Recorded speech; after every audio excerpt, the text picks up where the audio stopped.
Alors, quelle place, plus globalement, pour les religions et surtout les nouvelles religions en France ou en Europe?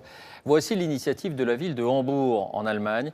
Elle a décidé d'instaurer 3 jours fériés pour les fêtes musulmanes, 3 jours qui pourront être chômés comme pour les fêtes chrétiennes. Sur place, reportage Arnaud Boutet, Thomas Henkel. On dit de Hambourg qu'il y souffle un vent de tolérance. À la grande mosquée bleue, les fidèles confirment. Ils viennent d'obtenir des autorités municipales des jours fériés musulmans.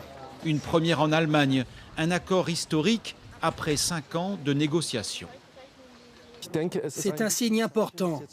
La mairie nous a dit, vous les musulmans, vous faites partie de la ville. Cela va favoriser la compréhension des deux côtés, je crois.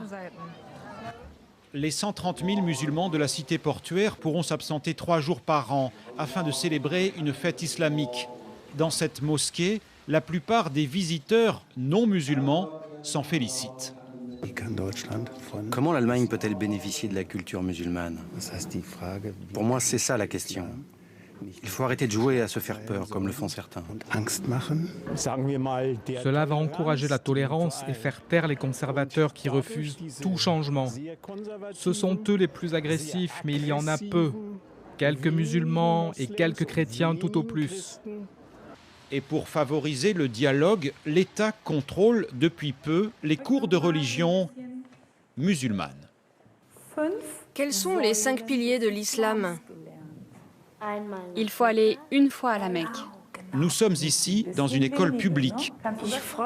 Je me réjouis d'apprendre qui sont les prophètes. Moi, j'apprends l'écriture arabe et je vais pouvoir lire le Coran. Le professeur et les élèves sont musulmans. Cet enseignement de la foi demeure facultatif. Il associe la religion au principe de la démocratie.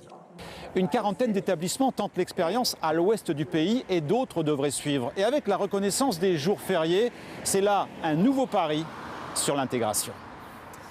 En bref, encore à l'étranger, des images